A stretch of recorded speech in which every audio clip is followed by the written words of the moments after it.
Okay guys, so तपाईले यसरी चारैपट्टि फोल्ड गर्नेपछि तपाईले यसरी शेप पाउनुहुन्छ। सो अब यो शेप पाएपछि के गर्ने त, अब फेरि यसलाई यसरी बीचबाट फोल्ड गरिदिने। ओके, अनि यसलाई अझै एकपल्ट अघि जतापट्टि फोल्ड गर्नुभएको थियो तपाईले त्यसरी नै यसरी यसलाई फोल्ड गरिदिने। ओके, सो अब के गर्ने त, अब तपाईले के गर्ने, अब एकपट्टिको यो जुन चाहिँ भाग छ, यो जुन चाहिँ भाग छ यसलाई मात्रै उठाउने अनि यस्तो गरिदिने यहाँबाट। ओके, यहाँ मजाले मिलाउनुहोस् तपाईले यसरी। ओके, सो यतापट्टि पनि त्यस्तै गर्ने।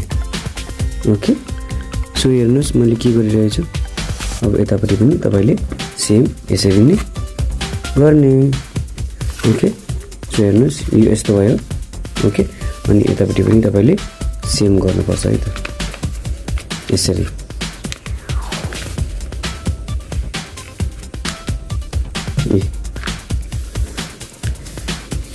ओके, सो अब तपाईले यो रकेट जस्तो पाउनु भयो नि।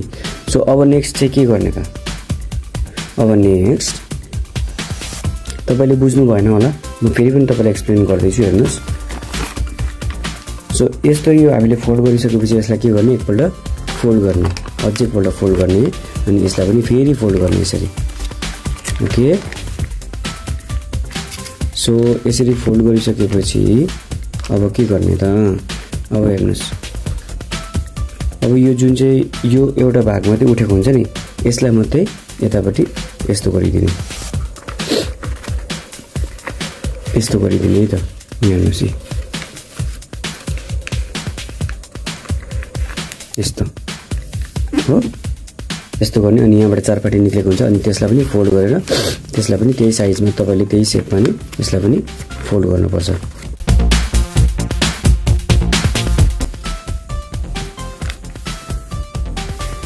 यहाँ हेर्नुहोस् यस्तो भयो। अब के गर्ने, अब सिम्पली यसलाई यहाँबाट यसरी फोल्ड गरिदिने, एकपट्टिको पत्ता लिने र यसलाई यसरी फोल्ड गरिदिने। ओके, अनि यतापट्टिबाट पनि सेम तपाईले यसरी नै फोल्ड गरिदिने। हेर्नुहोस्। ओके, अनि यसलाई तपाईले अझै एकपल्ट फोल्ड गर्नु मन छ भने तपाईले अझै एकपल्ट यसरी गर्दा पनि हुन्छ, यसरी। ओके, सो म यहाँ गरिदिन्छु हेर्नुहोस् यसरी,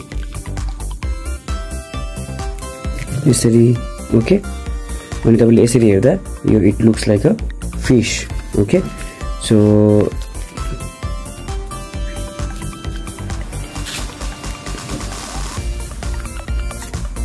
हेर्नुहोस् माई फिश इज रेडी। यो के हो, फिश भयो नि। ओके, सो अब तपाईले चाह्यो भने यहाँतिर कलर लगाउन सक्नुहुन्छ। So with the help of this marker म यसको आँखा बनाइदिन्छु ठुलोबडे यसरी। Okay, so my face is ready. अनि तपाईले चाहनुभयो भने यहाँनिर कलर गर्न सक्नुहुन्छ, आफ्नो जे तपाईलाई डिजाइन मनपर्छ त्यो बनाउँदा हुन्छ। Okay guys, so polka dots अथवा स्क्वायर, रेक्टेंगल जे तपाईलाई बनाउन मन लाग्छ तपाईले त्यस्तो बनाउँदा हुन्छ, अथवा तपाईले सिम्पली यसलाई जुन चाहिँ कलर तपाईको फेभरेट छ त्यो तपाईले कलर गर्न सक्नुहुन्छ। ओके गाइज, सो आजको भिडियोलाई यति नै। ओके, आई होप तपाईहरुले बुझ्नुभयो होला। बुझ्नु भएन भने मलाई कमेन्ट गर्नुस्। सो आजको video is all about this craft, अनि my channel is all about fashion designing, art and craft, vlogs and unboxing, reviews and many more. So guys, मेरो अझै पनि अपकमिङ भ्लग्सहरु छ, मेरो फ्यासन शो हुन आँटेको छ। सो त्यो फ्यासन शोको पनि म तपाईहरुलाई भ्लग्स बनाएर देखाउँछु मेरो मोडलहरुसँग हैन। सो तपाईले त्यो पनि नबिर्सिनुहोस्। अनि गाइज, स्पेशली सैटरडेको special video, weekend special video हेर्न चाहिँ एकदम नबिर्सिनुहोस्। Okay guys, so thank you for watching this video from the beginning to end. अब भेटौँ मेरो नेक्स्ट भिडियोमा। तबसम्मको लागि stay safe and stay safe, stay home and stay blessed. Okay guys, अनि यो चाहिँ ट्राई गर्नु होला घरमा। Okay, so by.